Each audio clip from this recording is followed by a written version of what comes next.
वीर एक छोटे से गांव में पला बड़ा था। वीर का परिवार एक आम किसानी परिवार था। वीर के परिवार वाले बहुत पुरानी विचारधारा वाले थे। वीर को अपनी जिंदगी से बस एक शिकवा था कि वह एक अजीब से परिवार में जन्मा था। वीर के पिता एक किसान थे और वह काफी स्ट्रिक्ट टाइप के इंसान थे। वीर की माँ एक चुपचाप सी शर्मीली औरत थी जो कभी वीर के पिता के आगे नहीं बोली थी। वीर की दो बहनें थीं और एक बड़ा भाई थी। वीर के बड़े भाई ने ज्यादा पढ़ाई नहीं की थी, इसलिए उसे किसानी ही करनी पड़ी। बड़े भाई की कमाई से जैसे तैसे एक बहन की शादी हुई, मगर एक बहन और वीर की शादी का बोझ अभी भी वीर के पिता पर था। घर में वीर, वीर की माँ, उसके पिता, उसका बड़ा भाई, भाभी और वीर के भतीजा भतीजी थे। वीर पे पढ़ाई का और कमाई का बोझ बचपन से पड़ गया था। वीर का परिवार उसे कभी आजादी से जीने नहीं देता था। उसके पढ़ने पे पाबंदी, उसके घूमने पे पाबंदी, उसके रहने सहने पे पाबंदी। वीर के भाई को ढीला छोड़ने का नतीजा वीर के माँ बाबा देख चुके थे, इसलिए वीर उनकी आखिरी उम्मीद था। वीर को अपने सारे परिवार में सिर्फ अपनी छोटी बहन बिंदु से प्यार था, क्योंकि वह उसे समझती थी। बिंदु के सपने बड़े थे और वह पढ़ने में रुचि रखती थी। बिंदु जानती थी कि वीर को रिस्ट्रिक्शन अच्छी नहीं लगती थी और वह अपने भाई को जैसा वह था वैसा ही पसंद करती थी। बिंदु को पढ़ाने की बात वीर ने घर में कितनी बार की थी, मगर वीर की कोई नहीं सुनता था। वीर चाहता था कि चाहे उसका बड़ा भाई बहन ना पढ़े हों, मगर वह और उसकी छोटी बहन बिंदास पढ़ाई कर सकें और कुछ बड़ा कर सकें। वीर की बेरंग जिंदगी में एक दिन एक लड़की आई जो कि उसकी ही क्लासमेट थी। प्यार से सब उसे खुशबू कहते थे और वह बहुत ही प्यारी थी। वीर ने पहली बार जब खुशबू से बात की तो उसे बहुत खुशी हुई। खुशबू बेहद प्यारी थी और उसका स्वभाव सबको मोह लेता था। खुशबू गांव के सरपंच की सबसे छोटी बेटी थी और उसकी विचार धारा भी बहुत अलग थी। उसे नई चीजें सीखने में मजा आता था। पढ़ाई में वो ठीक ठाक थी और काफी ओपन माइंडेड लड़की थी। वीर को खुशबू का हर चीज को अलग नजरिए से देखना बहुत पसंद था। खुशबू भी वीर से अक्सर बातें करती और उसे भी वीर का उसको समझना पसंद था। वीर ने अपने घर में सिर्फ बिंदु को खुशबू के बारे में बताया था और वह अपने भाई को खुशबू के नाम से अक्सर छेड़ती थी। स्कूल की पढ़ाई खत्म होने के बाद वीर ने खुशबू से शादी करने की इच्छा जताई। खुशबू मान गई और वीर बहुत खुश हुआ। अगले दिन वीर खुशबू के घर उनके रिश्ते की बात करने गया तो खुशबू के पिता उस पर भड़क गए। वीर ने खुशबू की तरफ उम्मीद भरी आंखों से देखा तो खुशबू ने उसे नजरें फेर कर अपना पिता का साथ दिया। वीर का दिल पहली बार इतना दुखी हुआ और वह निराश होकर अपने घर चला गया। वीर ने सारी बात अपनी बहन बिंदु को बताई और यह सारी बात गांव में आग की तरफ फैल गई। वीर ने कई बार खुशबू से बात करने की कोशिश की, उसे फोन किए, मगर खुशबू ने वीर की तरफ कोई ध्यान नहीं दिया। वीर से खुशबू का दिया धोखा सहा नहीं जा रहा था, मगर वह मान चुका था कि खुशबू उसे उतनी गहरी मोहब्बत नहीं करती थी जितना वह करता था। गांव के लोग वीर के पिता की हैसियत पे सवाल उठाने लगे और वीर के पिता उस पर बहुत गुस्सा हुए। वीर पे उन बातों का कोई असर ना था और वह बस चुपचाप सब सुनता रहा। बिंदु ने अपनी माँ को बाबा को समझाने को कहा, मगर बिंदु की माँ कुछ ना बोली। अपनी इज्जत बचाने की खातिर वीर के पिता ने उसका रिश्ता जल्दी से पास के गांव की एक लड़की से कर दिया। वीर के पिता को लगा कि वीर की शादी से लोग वीर की इस हरकत को भूल जाएंगे। वीर की शादी एक हफ्ते बाद महक से हुई। महक एक आम से घर की लड़की थी और उसके सपने भी ज्यादा बड़े नहीं थे। वो बचपन से अपने पिता के बिना पली थी और उसके घर में उसकी दादी की ज्यादा चलती थी। महक ज्यादा हिम्मत वाली नहीं, बल्कि एक चुपचाप सी लड़की थी। वीर खुशबू की बातों से दुखी, बिना होश के बस अपने माता पिता की बातें मानता गया। वीर की शादी ज्यादा धूमधाम से नहीं हुई, बल्कि जल्दी जल्दी में वीर की शादी पर पैसे भी कम लगे। बिंदु ने अपने माता पिता को बहुत समझाया, मगर उसकी किसी ने नहीं सुनी। ऐसे वीर और महक की शादी हो गई और अब वीर की जिंदगी बिल्कुल बदल गई। पहले ही वीर इतनी जिम्मेदारियों से घिरा हुआ था और अब एक नई जिम्मेदारी वीर पे पड़ चुकी थी। वीर को महक से कोई खास लगाव नहीं था, मगर महक को वीर से बहुत प्यार था। महक को लगता था कि वह आज तक एक पिंजरे में कैद थी, जिसे उसे वीर ने निकाला था।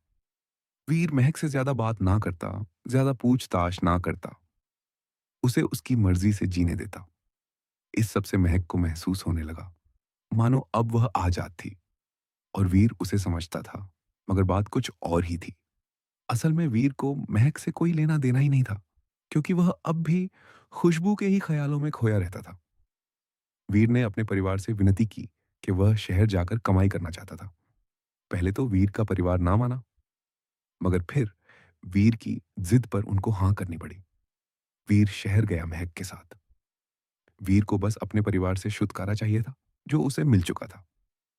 वीर ने अपना नया घर किराए पर खरीदा और वहां अपनी जिंदगी शुरू की, मगर खुशी से, नहीं चिढ़ से। नए घर और नई जिंदगी में भी वीर के पास शिकवे ही थे। कभी नौकरी नहीं मिल रही, कभी दूध और खाने का खर्चा, कभी किराएदार के पैसे। वीर हर वक्त टेंशन में रहता, मानो उसे उसका चैन ही छिन चुका हो। वहीं दूसरी ओर महक अपने पति और अपने नए जहान के लिए भगवान का रोज शुक्रिया करती। महक अपने घर को छोटी छोटी चीजों से सजाती, रोज सफाई करती, पड़ोसियों से हंसकर बात करती और रोज वीर को शांत करने की कोशिश करती। 2 महीने बाद मुश्किल से वीर को एक नौकरी मिली, मगर वो नौकरी ज्यादा बड़ी ना थी। वीर ने कमाई शुरू की। अब घर का खर्च ठीक चल रहा था, पैसे आ रहे थे, मगर वीर को फिर भी सुकून ना था। वीर सारा दिन काम करके थक जाता और छुट्टी वाले दिन भी वह घर ही रहता। वीर अपनी बीवी के साथ घूमना चाहता था, उसकी इच्छाएं पूरी करना चाहता था, उसकी हर मुस्कान पर अपनी जिंदगी लुटाना चाहता था। मगर अगर वो बीवी खुशबू होती तो। महक खुश तो थी, पर वीर की उदासी देखकर वो भी बेबस हो जाती। महक ने कई बार वीर से बात करने की कोशिश की, मगर वीर हर बार बात को टाल देता। एक दिन वीर ने अपने पड़ोसियों को एक दूसरे से बात करते सुना। वीर का पड़ोसी बोला, कितना सड़ैयल सा पड़ोसी है हमारा। बेचारी उसकी बीवी हर बार हंसकर बोलती है और वो हर वक्त मुरझाया रहता है। वीर को यह सुनकर बुरा लगा।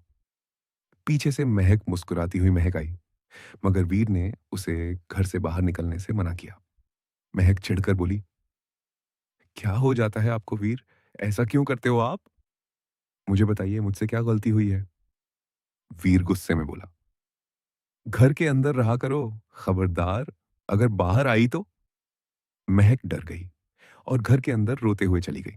रास्ते में ऑटो में बैठे वीर को बिंदु का फोन आया। बिंदु फोन पर रोते हुए बोली, भैया माँ बाबा मुझे पढ़ने नहीं दे रहे हैं, वह मेरी शादी जबरदस्ती कर रहे हैं, और लड़का भी अनपढ़ है। भैया मुझे कुछ करना है अपनी जिंदगी में, मुझे शादी नहीं करनी। और वो आपकी खुशबू, उसकी भी शादी हो गई 2 दिन पहले। वीर को जैसे झटका सा लगा और वह चुप सा हो गया। वीर के मन में खुशबू की यादें आने लगी और वह बिंदु से बोला, शादी कर लो बिंदु, हमारी किस्मत में यही लिखा है। मैं भी अपनी मोहब्बत पूरी ना कर सका, तुम्हारी पढ़ाई भी पूरी नहीं होगी। बिंदु निराश होकर बोली, पर भैया, हमने बचपन में एक दूसरे से वादा किया था कि हम अपने बड़े भाई बहन से अलग अपनी जिंदगी में कुछ बड़ा हासिल करेंगे। वीर ने गुस्से में बिंदु का फोन काट दिया और वह उदास हो गया। ऑफिस में वीर की लड़ाई अपने एक सीनियर से हो गई और वह गुस्से में घर आ गया। अब वीर की नौकरी भी जा चुकी थी और वह बहुत दुखी था। वीर अब पूरी तरह हारा हुआ महसूस कर रहा था। उसके सपने, उसका प्यार, उसकी नौकरी, सब उसे दूर हो चुके थे। वीर घर पहुंचा तो महक ने उसे प्यार से खाना खाने को दिया।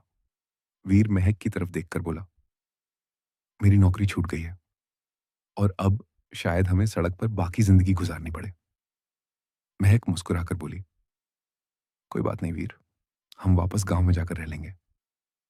वीर गुस्से से बोला, अच्छा, फिर मैं उस नरक में जाऊं जहां मुझे कभी किसी ने नहीं समझा, बस मेरे साथ धक्का किया।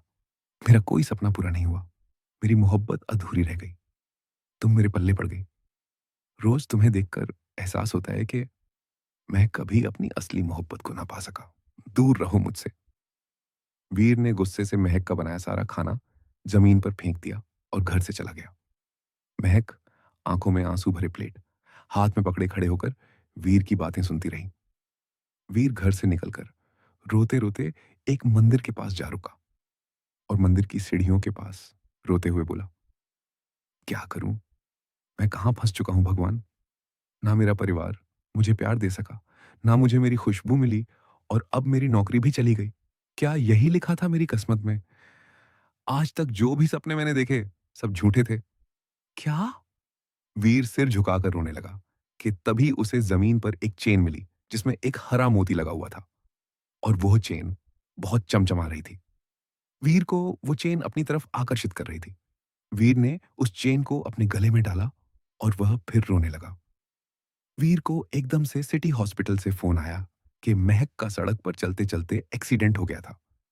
वीर डर गया और वह भागकर हॉस्पिटल पहुंचा। वीर ने जाके हॉस्पिटल में डॉक्टर से बात की, तो डॉक्टर्स ने वीर को बताया कि महक के सिर पर गहरी चोट लगने की वजह से उसके कोमा में जाने के चांसेस हाई थे। वीर डरा हुआ महक के पास पहुंचा और उसका हाथ पकड़कर रोने लगा। वीर ने सिर झुकाया और आंखें बंद की और उसने कसकर महक का हाथ पकड़ा। उस चेन ने अपना कमाल दिखाया और वीर महक के ख्यालों में चला गया।